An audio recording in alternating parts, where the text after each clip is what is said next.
Un consejo para todos los padres que me escuchan. Nunca, nunca ignoren las señales extrañas en sus hijos. Si notan que hablan solos, que mencionan amigos que nadie más ve, o que de pronto actúan diferente, no lo tomen a la ligera. Siéntense con ellos, hablen, pregunten. Obsérvenlos con atención, porque lo que parece inocente, lo que parece solo imaginación de niños, puede ser algo mucho más peligroso. No permitan que les pase lo que a nosotros. No esperen hasta que sea demasiado tarde para protegerlos. Ahora sí les voy a contar lo que vivimos. Mi nombre es Susana. Vivo con mi esposo Ignacio y nuestro hijo René en un pequeño pueblo de la costa de Guerrero. Es un lugar tranquilo, donde todos se conocen. Las casas son sencillas, de bloc y lámina. Hay polvo en las calles y el calor es fuerte casi todo el año. Nosotros somos gente trabajadora, sin lujos, pero siempre procuramos darle lo mejor a nuestro hijo. René era un niño feliz. Tenía 6 años recién cumplidos cuando todo esto comenzó. Era alegre, juguetón, cariñoso. Le encantaba jugar con sus carritos en el piso de la sala. Pasaba horas empujándolos, haciendo ruidos de motores, inventando carreras. Yo lo veía desde la cocina mientras preparaba la comida. Ignacio llegaba cansado del trabajo y René corría a abrazarlo. Éramos una familia normal, pero después de su cumpleaños algo cambió. Al principio fue muy sutil. René comenzó a hablar solo mientras jugaba. Yo pensé que era normal. Todos los niños hablan con sus juguetes, inventan voces, crean historias. No le di importancia. Seguí con mis labores. Pero conforme pasaban los días, me di cuenta de que no solo inventaba voces, estaba teniendo conversaciones reales. Hacía pausas largas, como si esperara respuesta. Luego sonreía o fruncía el ceño, asentía con la cabeza. A veces se reía fuerte, otras veces parecía concentrado, escuchando con atención. Era como si alguien realmente le estuviera hablando. Una tarde me acerqué y le pregunté con quién hablaba. Él levantó la mirada y me dijo con toda naturalidad que estaba jugando con su amigo. Le pregunté qué amigo, si no había nadie más en la casa. René se rió y señaló hacia la esquina de la sala. Me dijo que ahí estaba su amigo. Un niño chiquito que usaba un sombrero muy grande y chistoso, pero que aunque se veía chiquito, hablaba como los grandes. Me dijo que le gustaba mucho jugar a las escondidas y que siempre lo encontraba, sin importar dónde se escondiera. Sentí un escalofrío.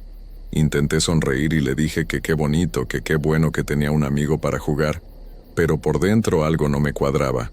La forma en que lo decía, la seguridad en su voz. No era como cuando los niños inventan historias. Era diferente. Esa noche le conté a Ignacio. Él también se quedó pensativo. Me dijo que observáramos bien a René, que tal vez solo era su imaginación, pero que estuviéramos atentos.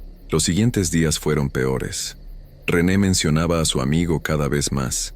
Decía que jugaban todas las tardes, que su amigo sabía muchas cosas, que le contaba historias de antes, de hace mucho tiempo. Yo trataba de preguntarle más, pero René solo se encogía de hombros y seguía jugando. Entonces empezaron los episodios que me llenaron de terror. Un día René estaba jugando tranquilo en su cuarto. De pronto escuché que rompió en llanto. Corrí hacia él. Estaba sentado en el piso, abrazando sus rodillas, llorando desesperado. Le pregunté qué pasaba. Entre sollozos me dijo que su amigo lo había regañado, que se había enojado mucho porque René no quiso jugar a lo que él proponía. Le pregunté qué quería jugar su amigo. René negó con la cabeza y dijo que no podía decirme, que su amigo le dijo que era un secreto entre ellos dos. Mi corazón se aceleró. Algo andaba muy mal. 2 días después, mientras lo bañaba, vi unos rasguños en su brazo, 3 líneas rojas rectas como hechas con uñas. Le pregunté cómo se había hecho eso. René bajó la mirada y me dijo en voz baja que había sido su amigo, que se enojó porque no le quiso prestar uno de sus carritos favoritos, que lo arañó para que aprendiera a compartir. Mis manos temblaban. Le pregunté si le dolía. Asintió. Le limpié las heridas con alcohol. Él hizo un gesto de dolor pero no lloró. Solo me miraba con esos ojos grandes, asustados. Esa noche revisé toda la casa. Busqué algún clavo salido, alguna orilla filosa en los muebles, cualquier cosa que pudiera explicar esos rasguños. No encontré nada, absolutamente nada que justificara esas marcas tan precisas. Cuando Ignacio llegó, le mostré el brazo de René.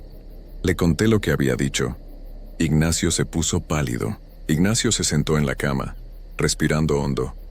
Me pidió que le contara todo desde el principio. Le narré cada detalle.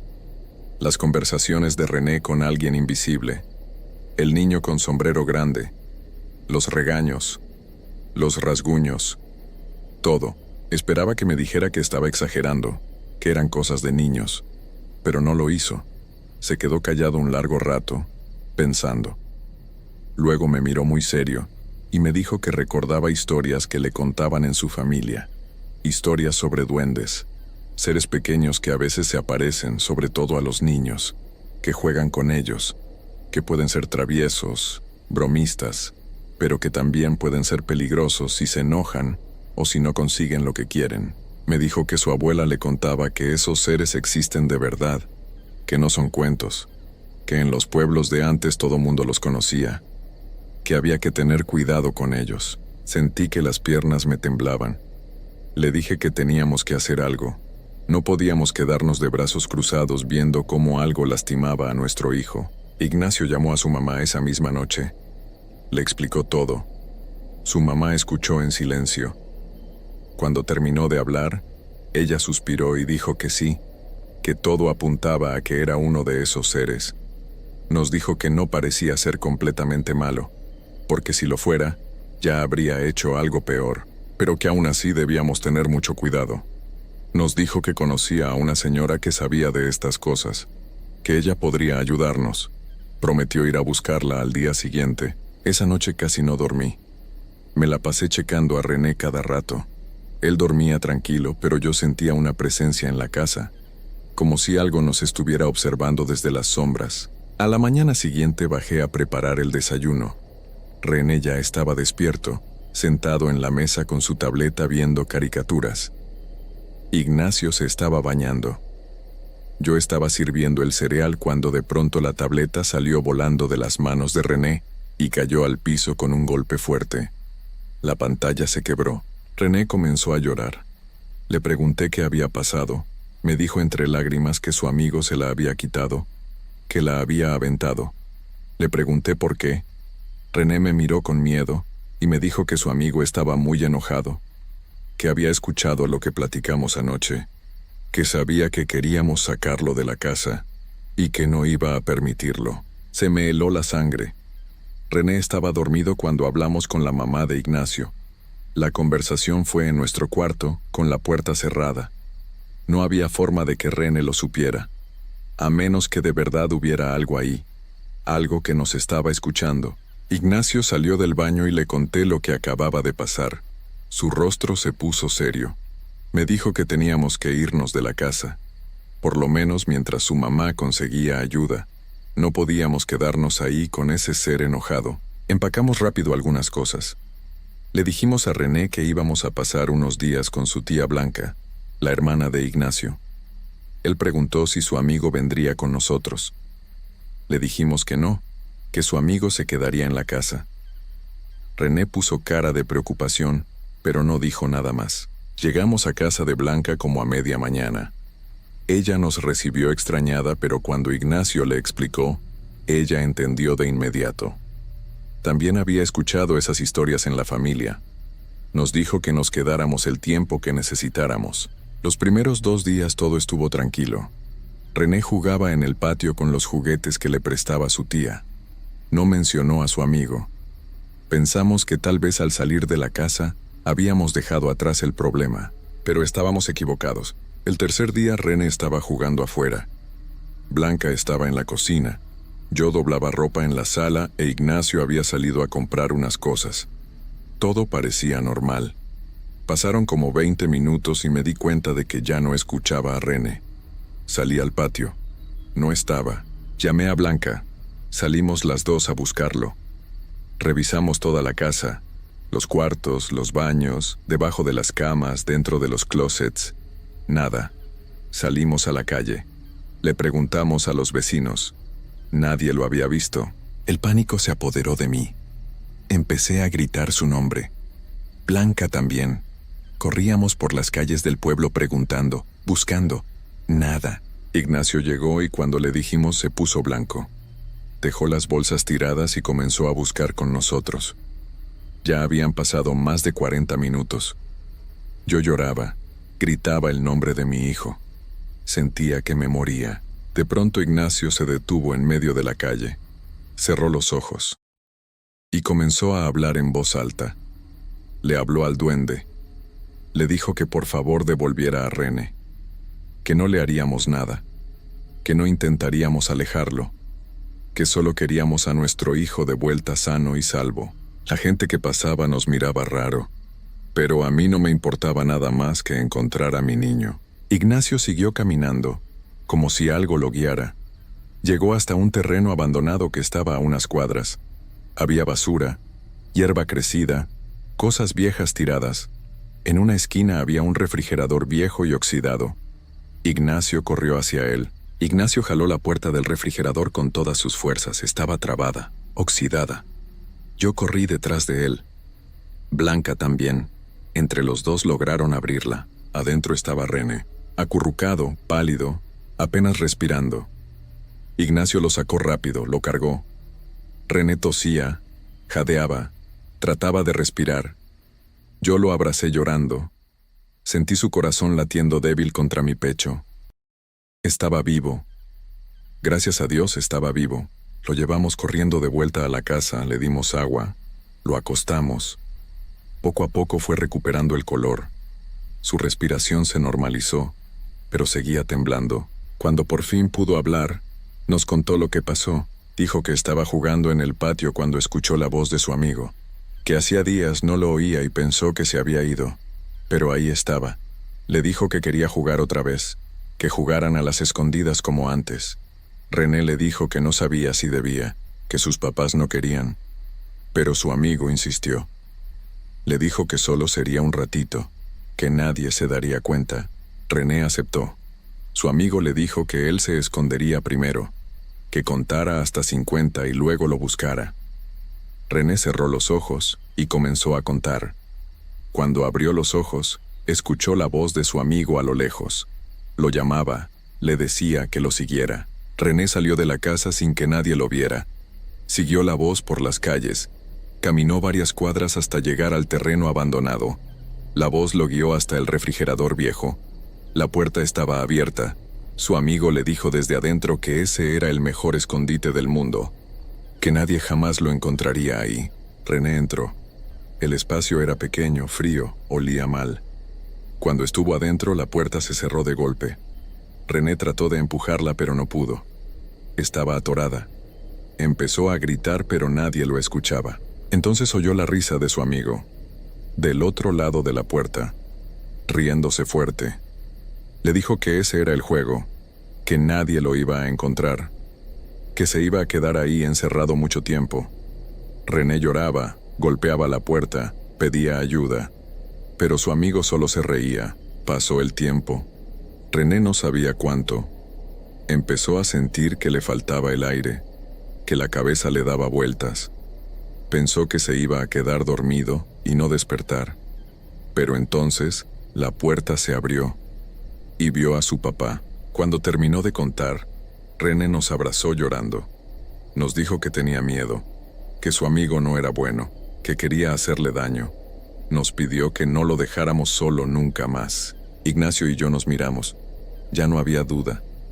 Lo que fuera que estuviera con René no era solo travieso. Era peligroso.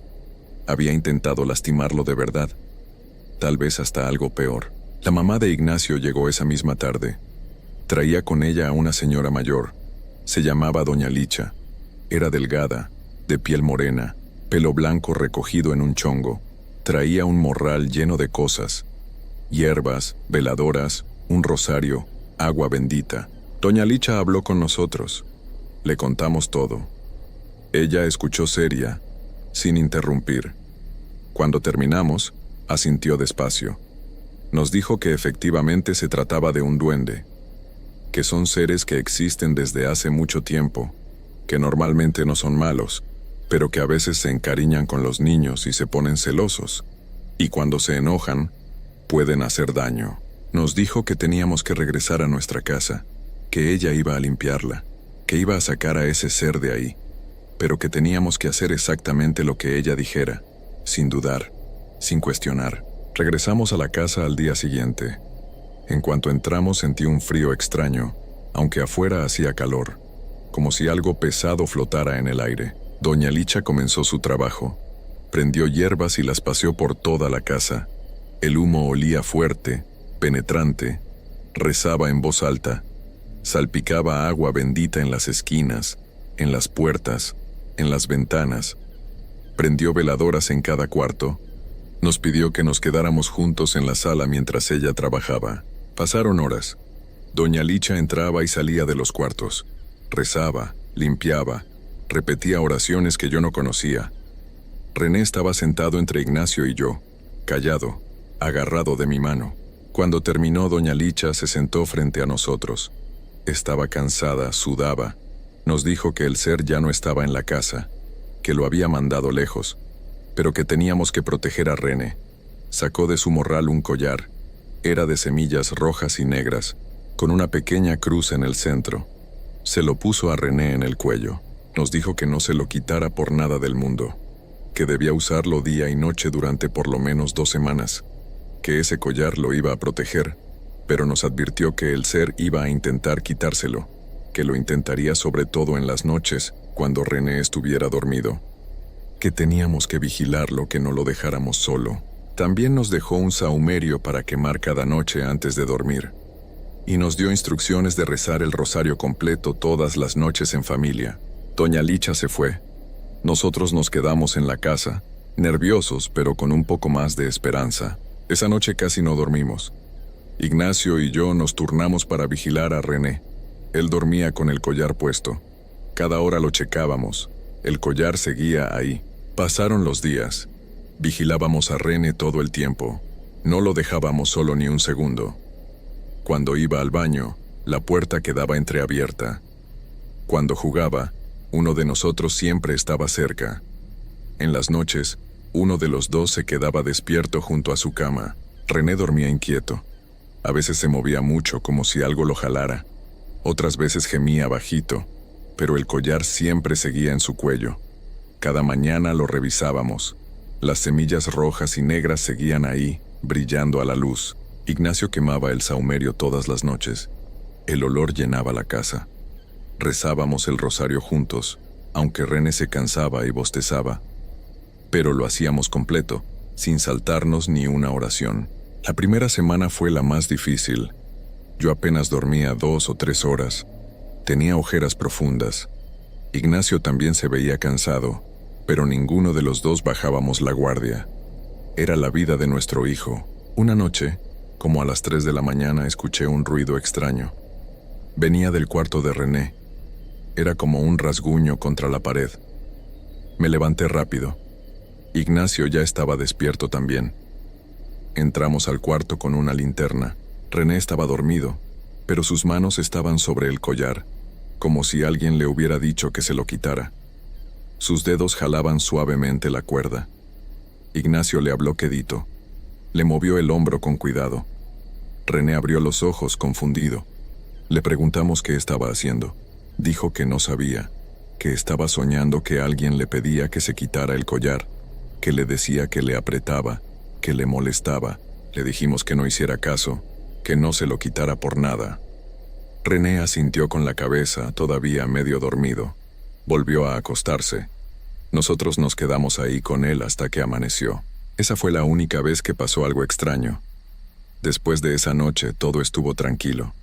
René dejó de tener sueños raros. Dormía profundo, sin moverse. Ya no mencionaba a su amigo. Ya no hablaba solo. Ya no hacía pausas como si escuchara a alguien. Pasaron 2 semanas, luego 3, luego un mes. Nada. Ni un solo rasguño, ni una voz, ni un golpe. La casa se sentía diferente, más ligera, como si algo pesado se hubiera ido. Doña Licha regresó a visitarnos. Revisó la casa otra vez. Habló con René. Nos dijo que el ser ya no estaba, que se había ido de verdad, que René ya estaba protegido. Nos dijo que podíamos quitarle el collar, pero que lo guardáramos bien. Que si alguna vez volvía a pasar algo, se lo pusiéramos otra vez. Guardamos el collar en una cajita, junto con las hierbas que sobraron y el rosario que nos regaló doña Licha.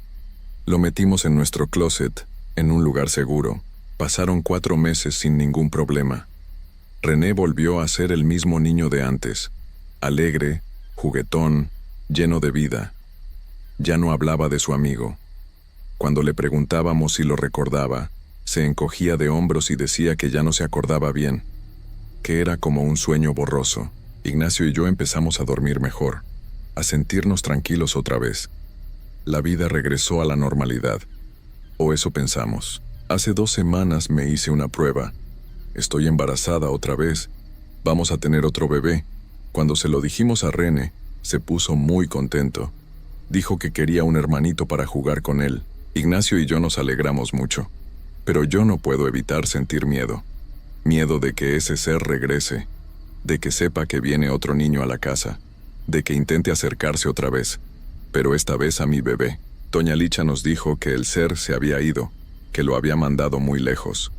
Pero yo sé que esas cosas pueden regresar, sobre todo si se enojan, y ese duende se enojó mucho con nosotros por haberlo sacado.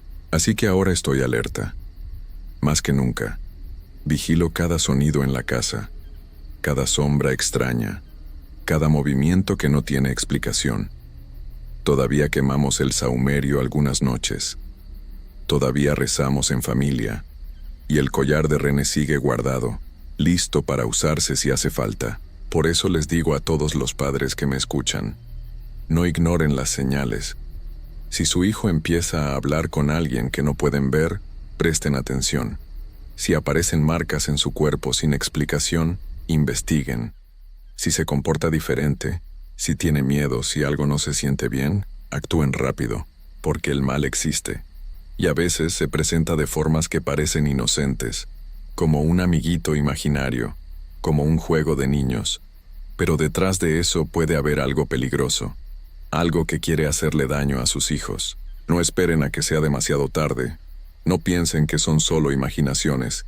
Escuchen a sus hijos. Protéjanlos. Porque hay cosas en este mundo que no entendemos. Cosas que existen aunque no queramos creerlo. Nosotros vivimos esa pesadilla. Casi perdemos a nuestro hijo. Y ahora vivimos con el miedo de que regrese, que intente llevarse a nuestro próximo bebé. Pero estamos preparados, vigilantes, listos para proteger a nuestra familia. Porque lo que sea que haya sido ese ser con sombrero grande, ese duende que jugaba con René, aprendimos que es real y que es capaz de hacer mucho daño. Así que cuiden a sus hijos, nunca bajen la guardia. Y si algo extraño empieza a pasar en su casa, busquen ayuda.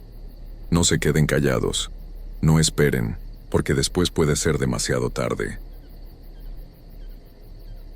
Mi nombre es Roberto y soy de un pueblo pequeño en Veracruz.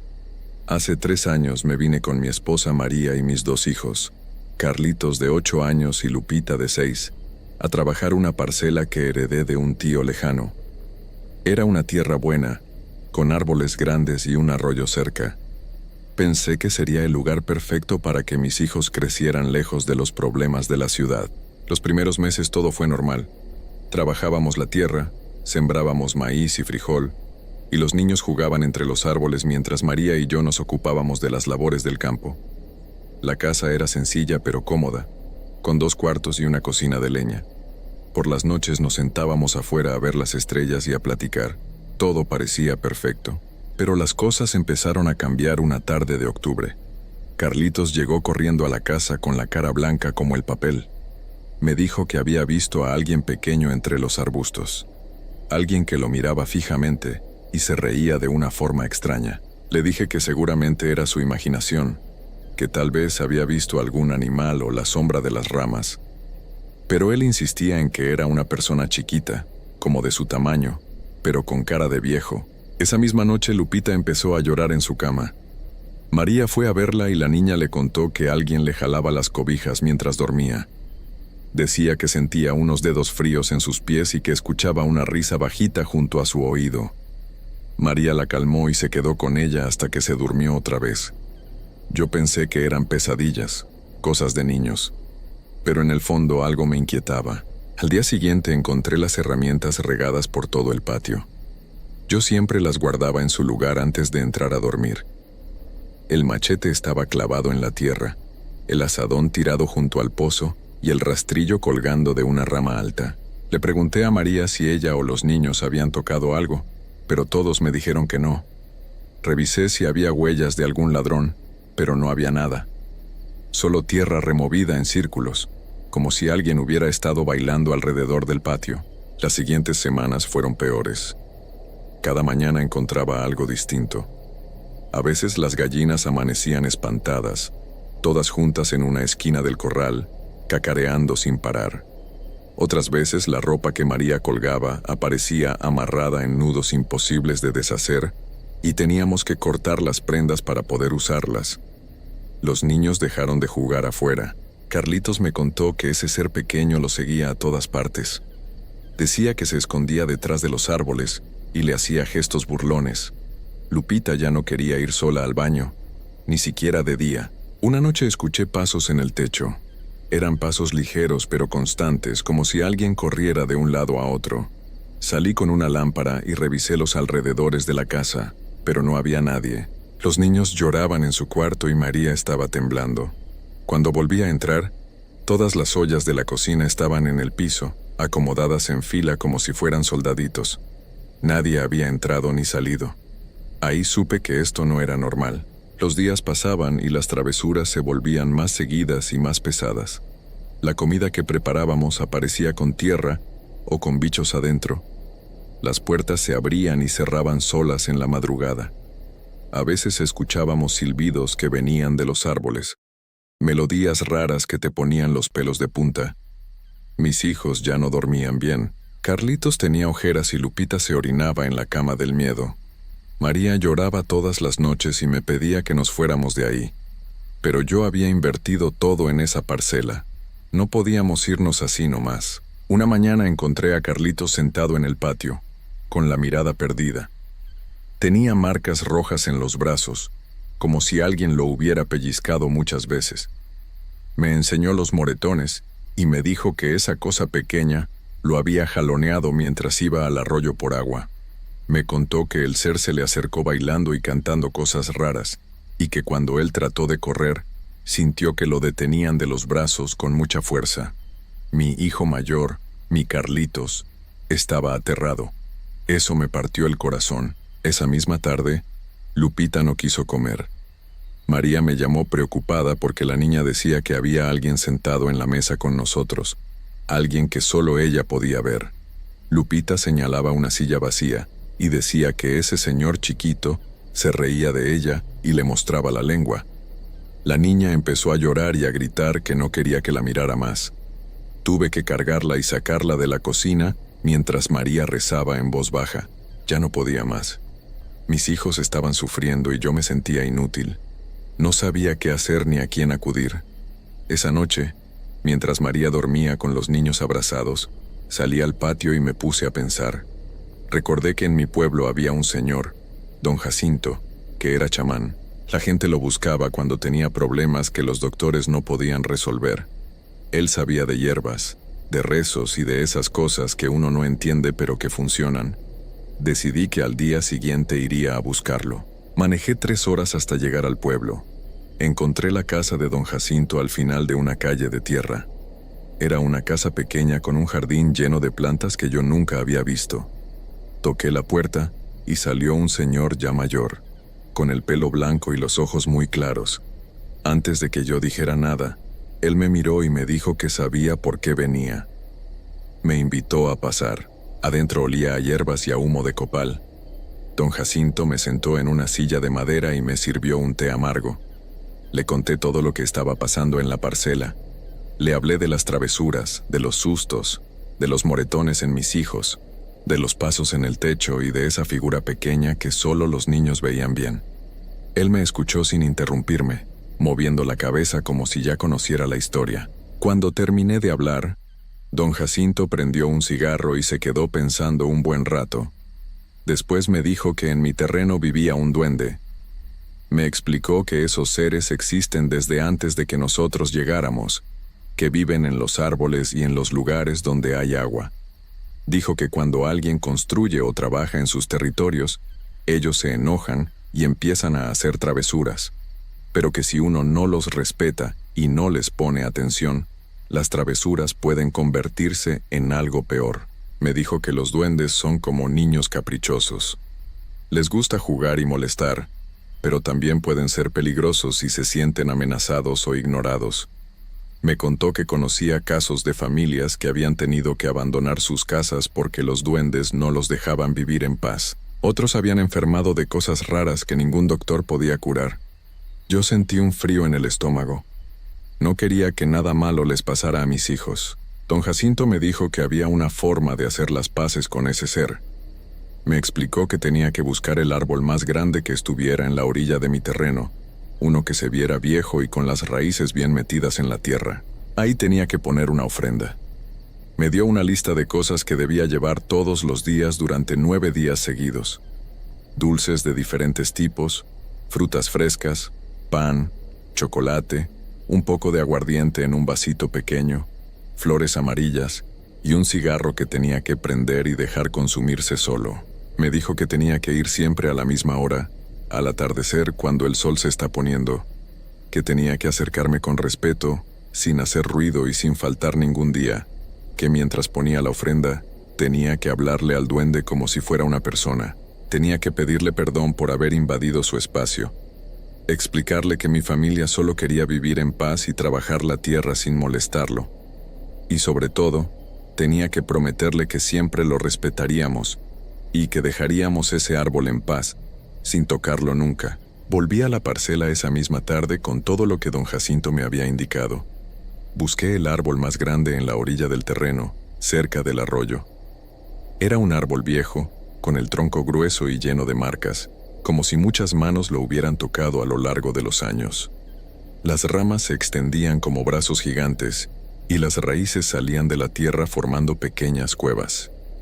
Ese era el lugar. Le conté a María lo que el chamán me había dicho. Ella al principio no estaba muy convencida, pero cuando vio lo desesperado que yo estaba, aceptó. Les dijimos a los niños que íbamos a hacer algo especial para que esa cosa los dejara tranquilos. Carlitos y Lupita me miraban con esperanza, con esos ojitos cansados de tanto miedo. El primer día llegué al árbol cuando el sol empezaba a bajar. Llevaba una bolsa con dulces de tamarindo, de leche y de cacahuate. También llevé naranjas, plátanos, un pan dulce, un pedazo de chocolate y un cigarro. Puse todo al pie del árbol con cuidado, acomodando cada cosa como si fuera un regalo importante. Serví un poco de aguardiente en un vaso pequeño y lo dejé junto a las frutas.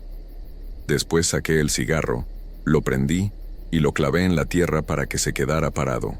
Me arrodillé frente al árbol y empecé a hablar en voz baja. Le pedí perdón al duende por haber llegado sin avisar, por haber trabajado la tierra sin pedir permiso. Le expliqué que mi familia necesitaba ese lugar para vivir, que mis hijos eran pequeños y que solo queríamos estar en paz.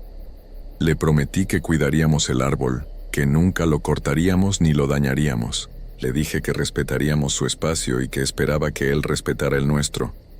Sentí una brisa suave que movió las hojas y me dio escalofríos. Esa noche dormimos un poco más tranquilos, aunque todavía con el miedo en el cuerpo.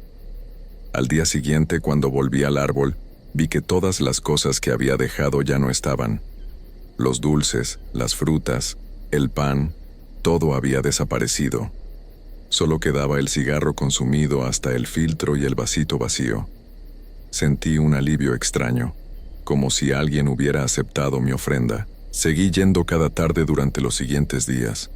Siempre llevaba cosas diferentes, siempre prendía el cigarro y siempre hablaba con respeto. A veces sentía que alguien me observaba desde las ramas, pero ya no era una sensación de miedo, era algo distinto, como si alguien estuviera escuchando de verdad. Las travesuras en la casa empezaron a disminuir. Las herramientas ya no aparecían regadas. Las puertas dejaron de abrirse solas y los niños empezaron a dormir mejor. Para el 7º día, Carlitos me dijo que ya no veía a esa figura pequeña siguiéndolo.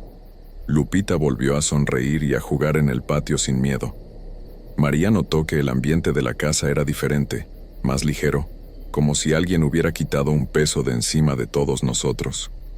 Yo seguí cumpliendo con los 9 días completos, sin faltar ni uno solo. El último día llevé una ofrenda más grande. Puse más dulces, más frutas, flores frescas del campo y 3 cigarros en lugar de 1. Me arrodillé frente al árbol y di las gracias. Le agradecí al duende por aceptar nuestras disculpas, por dejarnos vivir en su territorio y por ya no asustar a mis hijos. Le prometí otra vez que ese árbol siempre estaría protegido, que nadie lo tocaría jamás. Cuando prendí los cigarros y los dejé en la tierra, escuché algo que me dejó helado. Era una risa suave, como de niño, que venía de las ramas de arriba. No era una risa burlona ni mala, era una risa tranquila, casi alegre. Levanté la vista pero no vi nada, solo las hojas moviéndose con el viento. Supe en ese momento que todo había terminado. Desde ese día han pasado varios meses y no hemos vuelto a tener ningún problema. Los niños juegan tranquilos, las gallinas ya no se espantan, las herramientas se quedan donde las dejo y las noches son silenciosas. A veces, cuando paso cerca del árbol grande, siento que alguien me observa, pero ya no me da miedo. Es como si hubiera un acuerdo entre nosotros, un respeto mutuo.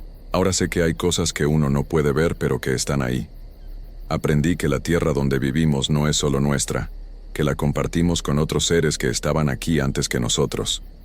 Y aprendí que el respeto y la humildad pueden resolver problemas que la fuerza y el orgullo nunca podrían. Cada mes regreso al árbol y le dejo algo pequeño, unos dulces o un cigarro, solo para recordarle que cumplimos nuestra promesa.